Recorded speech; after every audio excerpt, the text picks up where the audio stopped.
हाँ भाई, नमस्कार। मैं राम नारायण प्रजापति, आरडी मेमोरियल शिक्षण संस्थान धौरारा में सेवारत अध्यापक सामाजिक विज्ञान में हम आज आपको मानव विकास एवं संसाधन के बारे में पिछले वीडियो में हम बता चुके हैं। इसके आगे हम आज आपको बताएंगे कि संसाधन और मानव ये दोनों का कॉम्बिनेशन है। प्रकृति ने हमें संसाधन के रूप में बहुत सारी चीज़ें उपलब्ध किए हैं और मानव उसका उपयोग अपनी आवश्यकता के अनुसार नई नई खोज करके हमेशा करता रहता है। इसलिए प्रकृति के द्वारा प्रदत्त निःशुल्क उपहार जो है वह संसाधन का कार्य करता है, जो मानव की आवश्यकताओं को पहले से ही, जब से हमारी धरती पर मानव सभ्यता का विकास हुआ है तब से ही यह चल रहा है। क्योंकि मनुष्य ही एक ऐसा प्राणी है जो बुद्धिमान प्राणी है अपेक्षाकृत अन्य जीवों के। तो इस तरह से मानव मस्तिष्क इतना तीव्र होता है कि वह नए नए आविष्कार और नई नई खोज करके विभिन्न प्रकार की वस्तुओं को तैयार करता है और अपनी आवश्यकता के अनुरूप बना लेता है। तो आज हम बताएंगे संसाधन। संसाधन क्या है? कोई भी तत्व जो मानव के लिए प्रत्यक्ष या परोक्ष रूप से उपयोगी होता है वह संसाधन कहलाता है। इसे आप समझ गए होंगे कि कोई भी तत्व, इस धरती का कोई भी तत्व जो मानव के लिए प्रत्यक्ष अथवा परोक्ष रूप से उपयोगी होता है संसाधन कहलाता है। जैसे उदाहरण के तौर पर हम आपको बता दें कि वायुमंडल में ऑक्सीजन गैस मौजूद है जो हमारे लिए या सभी जीवों के लिए, वनस्पतियों के लिए बहुत ही उपयोगी है।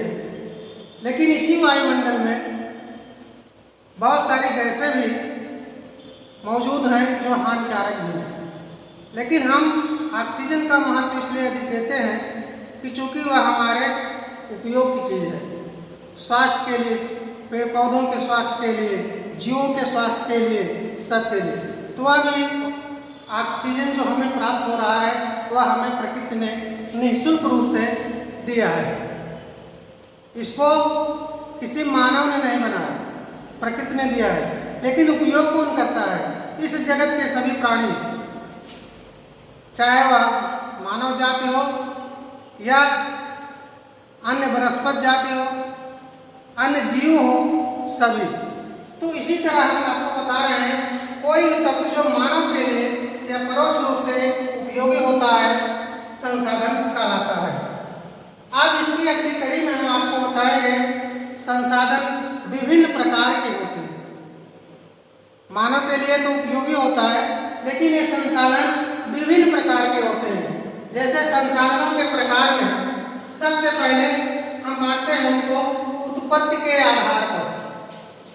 उत्पत्ति के आधार पर एक आपकी मूल हेडिंग है, उत्पत्ति के आधार पर। इसमें भी दो संसाधन है, जैसे जैव संसाधन। इसमें जीव मंडल आता है। जीव मंडल में मनुष्य हुए, वनस्पति हुए, प्राणी जगत, मत्स्य, पशुधन आदि, ये सभी जैविक चीजें हैं। ये भी जैव संसाधन जिसे हम आप कहते हैं, या जैव संसाधन के रूप में माना जाता है। दूसरा जो है अजैव संसाधन। अजैव संसाधन जो निर्जीव होता है, इसमें किसी प्रकार की जीव नहीं होता। एक चीज, दूसरी चीज यह है कि प्रकृति ने जितनी भी चीजें हमें दी हैं ये सब निष्क्रिय रहती है, लेकिन मानव उसको सक्रिय करता है। चाहे जय हो चाहे अजय हो, संसाधन जो है ये निष्क्रिय होते हैं, लेकिन मनुष्य उसको सक्रिय करता है। तो सक्रिय में करने में चाहे जय हो चाहे अजय हो। अभी हम आपको बता रहे हैं उत्पत्ति के आधार पर, जैसे जैव संसाधन को हमने बताया जिसमें जीव होते हैं अर्थात जैविक चीजें, वनस्पति, मनुष्य, प्राणी जगत, जल में भी जितने भी जीव हैं ये सब आ गया है तमाम। अजैव संसाधन में निर्जीव वस्तुएं आती हैं, जैसे आपके धरातल के अंदर बहुत सारी चीजें छिपी हुई हैं, धरातल पर बहुत सारी चीजें मौजूद हैं जो निर्जीव हैं, लेकिन इसका उपयोग भी हम आप करते हैं। जैसे चट्टानें हैं, धरातल या भूमंडल पर विभिन्न प्रकार की चट्टानें हैं, लेकिन उन चट्टानों का भी उपयोग करते हैं। जैसे आप घर मकान बनाते हैं, पत्थर भी निकलता है, पत्थर भी जो है पत्थरों के तमाम बड़े बड़े पहाड़ हैं, ये भी निर्जीव है, लेकिन मनुष्य इतना चालाक प्राणी है, बुद्धिमान प्राणी है कि वह उसका भी उपयोग कर लेता है। उदाहरण के तौर पर आपको हम बता दें, वही पत्थर रास्ते में पड़ा रहता है जो हम आप ठोकर मार देते हैं, लेकिन वही पत्थर जो है जब उसको तराश कर अच्छी मूर्ति बना देते हैं तो वह आकर्षण का केंद्र बन जाता है। बड़े बड़े घरों मकानों में लगा दिए जाते हैं, मंदिरों में लगा दिए जाते हैं, उसका महत्व बढ़ जाता है। और तमाम मंदिरों की मूर्तियां जो होती हैं वो पर्यटक स्थल भी बन जाते हैं। इस तरह से वह भी सक्रिय होकर संसाधन का काम करता है। तो अजैव है, निर्जीव वस्तु है, तमाम प्रकार की धातुएं जो हमें जमीन के अंदर से मिलती हैं, लोहा हुआ, सोना हुआ, चांदी हुआ, ये तमाम चीजें हमें आपको जमीन के अंदर से मिलती है खनिज पदार्थ के रूप में। लेकिन आज का युग जो है लौह युग है। लोहे की मशीनों के माध्यम से लोहे के यंत्रों के माध्यम से हम कितना आगे हो गए हैं, कितना विकसित हो गया है पूरा भूमंडल। किसी एक देश की बात मैं नहीं कर रहा हूँ, पूरा भूमंडल। आपकी जमीन के अंदर ऊर्जा के साधन भी हैं, जैसे कोयले हैं। आज मान लीजिए अनेक ऊर्जा के साधन आपको दिखाई दे रहे हैं या हैं, लेकिन आपकी प्राचीन सभ्यता में जो ऊर्जा थी वह कोयले से ही शुरू हुई है। अब कोयला भी जो है हमें जमीन के अंदर से ही मिलता है, वह भी एक निर्जीव संसाधन है। इसलिए हम कहेंगे कि कोई भी चीज जो है, चाहे जय हो चाहे अजय हो, या उत्पत्ति के आधार पर उसका बंटवारा किए हैं। ठीक, इसके बाद अब हम आगे बढ़ते हैं दूसरे नंबर पर स्वामित्व के आधार पर। स्वामित्व का अर्थ होता है मालिकाना हक। मालिकाना हक क्या है? किसी एक व्यक्ति का व्यक्तिगत प्रॉपर्टी होती है, किसी पर देश का होता है, किसी पर अंतर्राष्ट्रीय होता है, तमाम किसी समुदाय का होता है। ये मालिकाना हक भी अलग अलग ढंग से होते हैं। तो कहने का तात्पर्य है कि स्वामित्व के आधार पर इसको हम 4 भागों में बांट देते हैं। जैसे नंबर 1 व्यक्तिगत संसाधन। व्यक्तिगत संसाधन का तात्पर्य है कि कोई किसी भी संसाधन पर किसी एक व्यक्ति का या किसी एक समूह का उस पर अधिकार हो, वह भी आपका संसाधन है, दूसरे के उपयोग में आता है, लेकिन उसका मालिकाना हक किसका होता है? वह किसी एक व्यक्ति या एक समूह का होता है, इसलिए उसे हम व्यक्तिगत संसाधन कहते हैं। जैसे आपके पास जमीनें हैं, शहरों में घर मकान हैं, अनेक प्रकार के भूखंड हैं जो आपके नाम से हैं, आपकी वह व्यक्तिगत संपत्ति मानी जाती है। तो इस तरह से जो संपत्ति है जिस पर केवल व्यक्तिगत अधिकार होता है उसको हम मानेंगे कि व्यक्तिगत संसाधन है, लेकिन वह अपने निजी काम के लिए है, साथ में दूसरों का भी हित होता है उससे।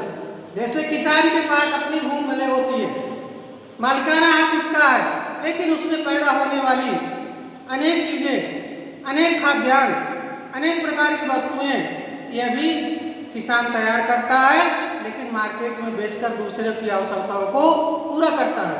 इस तरह से भले वो व्यक्तिगत लेकिन संसाधन के रूप में माना जाता है। दूसरा है सामुदायिक संसाधन। सामुदायिक संसाधन से तात्पर्य है किसी ऐसे समूह, किसी ऐसे जैसे ग्राम समाज की भूमि है, चारागाह है,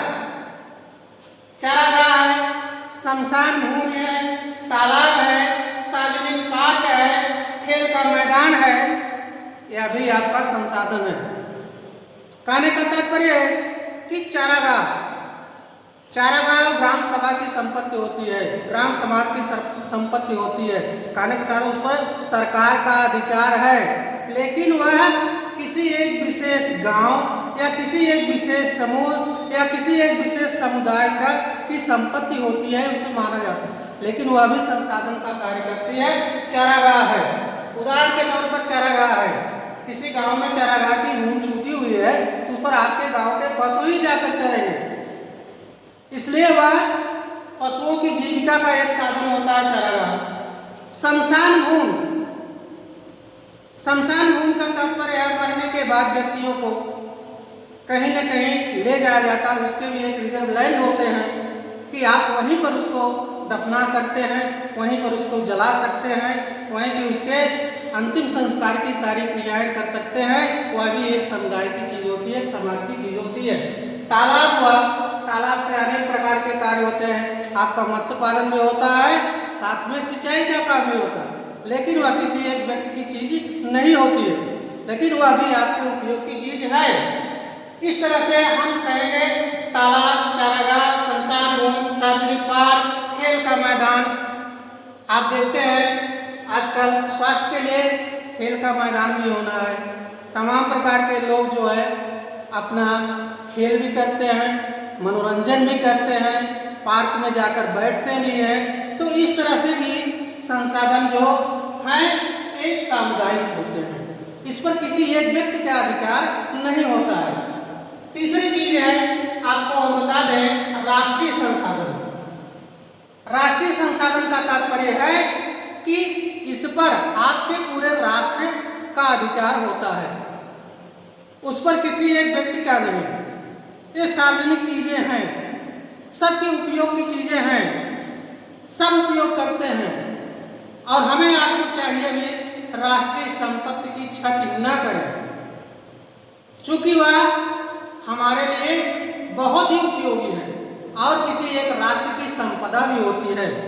तो इस तरह से हम कहेंगे राष्ट्रीय संसाधन, देश में पाए जाने वाले समस्त संसाधनों को तकनीकी रूप से राष्ट्रीय संसाधन कहते हैं।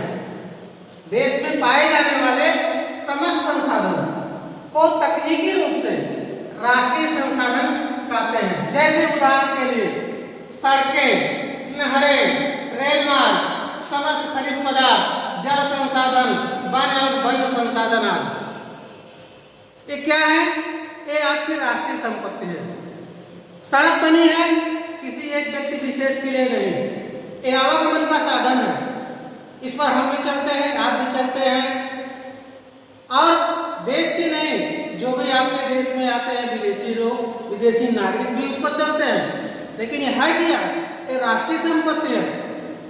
हमारा आपका दायित्व बनता है इसको हम आप सुरक्षित रखें, क्योंकि रात दिन आज जो है देश की सड़कों ने जिस तरह से मानव के शरीर की सारी नाड़ियां आपको स्वस्थ रखती हैं, उसी तरह से किसी भी देश के विकास में सड़कें उतना ही महत्वपूर्ण होती हैं जितना शरीर के लिए शरीर की नाड़ियां जो आपके रक्त संचार का काम करती रहती हैं। इसीलिए देश की सड़कें जो हैं, रेल मार्ग हुआ, ये सब राष्ट्रीय संपत्ति हैं। और हम आप इनका उपयोग करते हैं प्रत्यक्ष रूप से, परोक्ष रूप से, और इसका जितना ही विकास होता है उतना ही हम विकसित होते हैं, उतना ही हम आगे बढ़ते हैं।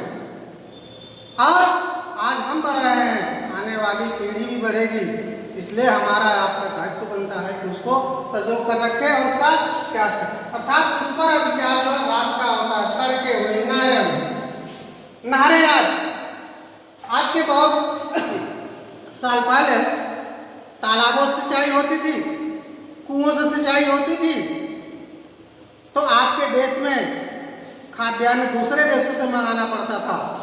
लेकिन आज समतल भूमि पर तमाम प्रकार के सिंचाई के साधन बन गए हैं, जो नहरें निकाल कर सिंचाई की जा रही है। आज खाद्यान्न में हमारा भारत देश आत्मनिर्भर हो चुका है। आज हमारा भारत देश नहरों के माध्यम से सिंचाई होने से खाद्यान्न में कई गुना बढ़ोतरी हो गई।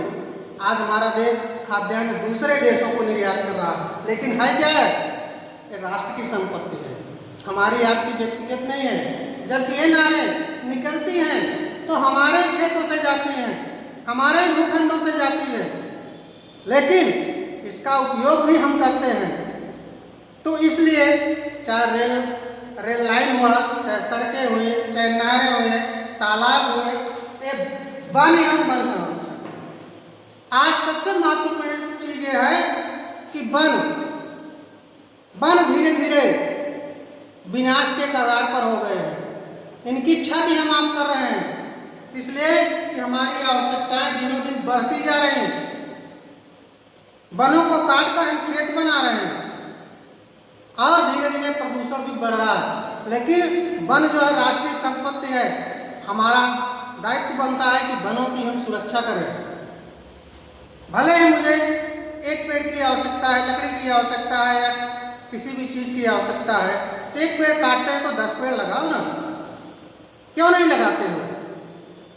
लगाओ उसको, इससे हमारा पर्यावरण भी जो है सुरक्षित रहेगा, हम आप भी स्वस्थ रहेंगे। तो ये सब सारी चीज़ें जो है ये आपके राष्ट्रीय संसाधन है। और इसकी अगली कड़ी में हम अंतरराष्ट्रीय संसाधन देखिए। आज जो है उदाहरण के तौर पर मैं बताना चाहूँगा कि जैसे भी आपके देश में नहीं पूरे विश्व में वैश्विक महामारी एक फैली हुई है कोविड-19, जिसके लिए पूरा देश नहीं पूरा विश्व संघर्ष कर रहा है। अब कब जाएगा, कैसे होगा, इसके बारे में हम कुछ नहीं कह पाएंगे, लेकिन रही बात है कि हमारा आपका एक दायित्व बनता है कि इनसे हम बचें, और किस तरह से बचें इसके लिए भी जो भी नियम कानून कायदे हों उसका हमें पालन करना चाहिए। एक चूँकि वैश्विक महामारी है, किसी एक देश की नहीं है, इसीलिए मैं कह रहा हूँ अंतरराष्ट्रीय संसाधन। अंतरराष्ट्रीय संसाधन क्या होता है? कोई भी देश आज वसुधैव कुटुंबकम जो है, पूरा विश्व हमारा एक परिवार है।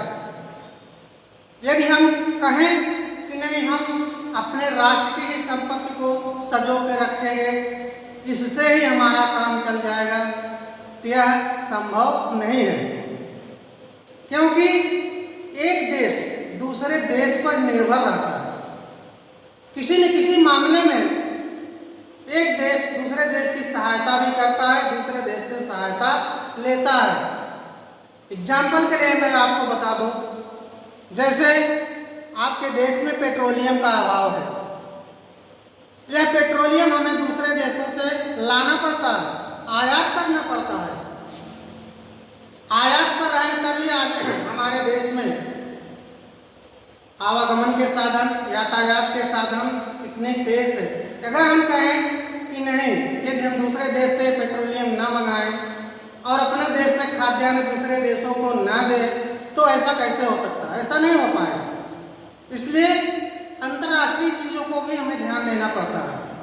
अब रही बात है कि अंतर्राष्ट्रीय संसाधन में तट रेखा से 200 समुद्री मील दूरी से परे खुले महासागर पर किसी देश का अधिकार नहीं होता। कोई भी देश हो, जैसे आपका भारत देश है उदाहरण के तौर पर, तो भारत एक प्रायद्वीप है, इसे उपमहाद्वीप भी कहा जाता है। लेकिन भारत के 3 तरफ, दक्षिण में समुद्र है, पश्चिम में समुद्र है, पूर्व में समुद्र है। जैसे पश्चिम में अरब सागर, दक्षिण में हिंद महासागर और पूर्व में बंगाल की खाड़ी है। तो कहने का मतलब ये नहीं है कि पूरे समुद्र में मेरा अधिकार है, नहीं। आपकी तटरेखा जहाँ तक है उससे आप 200 मील की दूरी तक ही आप उस पर अपना अधिकार रख सकते हैं। बाकी उधर की चीज़ें जो है, उधर के समुद्र पर आपका अधिकार नहीं हो सकता है। तो खुले महासागरों में आने जाने की सुविधाएं होती हैं। यदि एक देश से दूसरे देश, आज मान लीजिए आपके देश में हवाई यात्राएं शुरू हो गई हैं। इतिहास गवाह है कि सभी आयात निर्यात पहले जल मार्ग से होता था, क्योंकि जल मार्ग ही एक ऐसा संसाधन था जो सबसे सस्ता, सबसे सरल और सबसे ज़्यादा उपयोगी। ना उसमें रोड बनाने की झंझट है और न किसी उबड़ खाबड़ जमीन को समतल करना है। जल मार्ग के द्वारा अधिक से अधिक चीज़ें एक देश से दूसरे देश को आयात निर्यात की जाती थी, आज भी हो रही हैं। लेकिन आज कुछ ऐसी भी तकनीकी हमारी बढ़ चुकी है कि हम हवाई यात्राएं भी करने लगे हैं, एक देश से दूसरे देश में बहुत जल्दी पहुंच जाते हैं। इस तरह से इसमें अंतर्राष्ट्रीय संसाधन का उपयोग केवल एक देश नहीं करता है, बल्कि विश्व के समस्त देश उसका उपयोग करते हैं।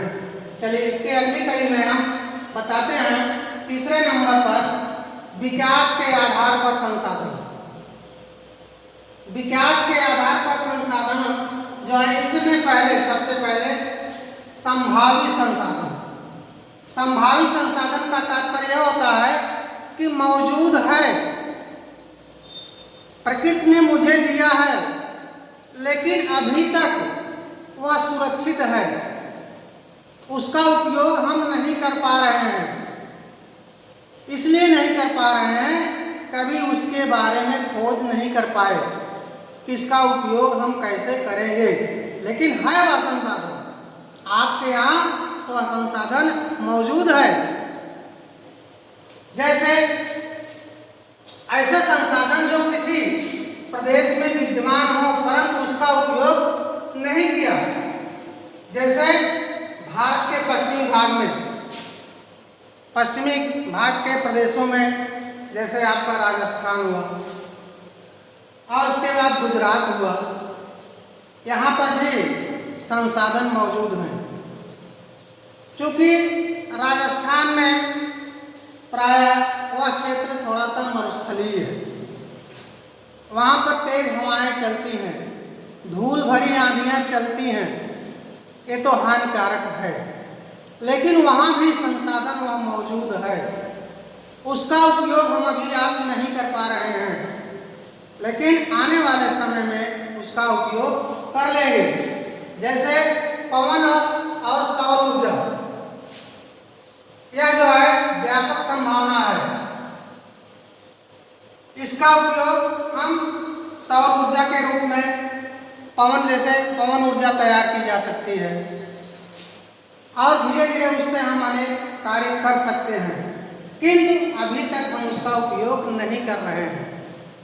चूँकि हमारे पास अनेक प्रकार के अन्य संसाधन हैं, हम उनके माध्यम से अपना कार्य कर रहे हैं और आने वाले समय में यदि आवश्यकता उसकी पड़ी तो उसका हम उपयोग करेंगे। अगला है विकसित संसाधन। ऐसे संसाधन जिसका सर्वेक्षण किया जा चुका है, उनके उपयोग की गुणवत्ता एवं मात्रा निर्धारित किया जा चुका है। संसाधन का विकास प्रौद्योगिकी के स्तर पर निर्भर करता है। विकसित संसाधन से तात्पर्य है कि आपके देश में ऐसे बहुत से संसाधन हैं जो जिनका सर्वे हम कर चुके हैं और उसका उपयोग कर रहे हैं, लेकिन उसका उपयोग हम उतनी ही मात्रा में कर रहे हैं ताकि वो समाप्त ना हो।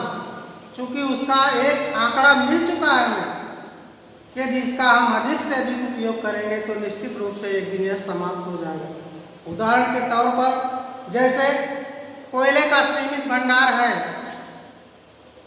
कोयला जो है आपके ज़मीन के अंदर छिपा हुआ वह पदार्थ है जो ऊर्जा का काम करता है, लेकिन उसका भंडार जो है सीमित है, वह बढ़ नहीं सकता।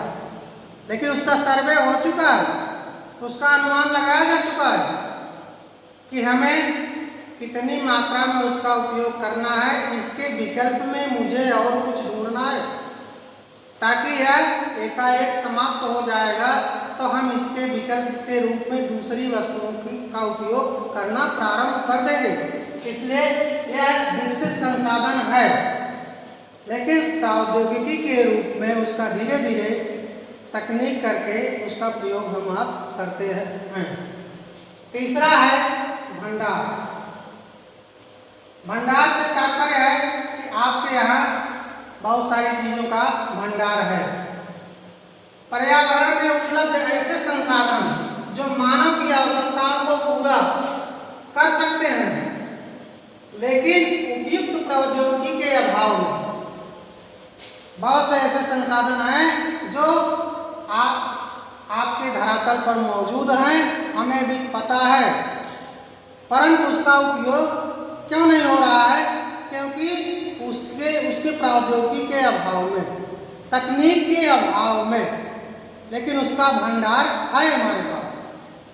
तो कहने का तात्पर्य है भंडार में शामिल है जैसे जल, दो ज्वलनशील गैसों हाइड्रोजन और ऑक्सीजन का यौगिक है। हम आप जानते हैं कि जल में हाइड्रोजन और ऑक्सीजन दोनों है, यह ऊर्जा का मुख्य स्रोत है, लेकिन अभी हम आप उसका उपयोग नहीं कर रहे हैं। लेकिन आने वाले समय में जब तकनीकी ज्ञान अधिक हो जाएगा तो इसकी भी खोज हो जाएगी, इसका भी उपयोग हम आप करेंगे। चौथा है संचित कोष।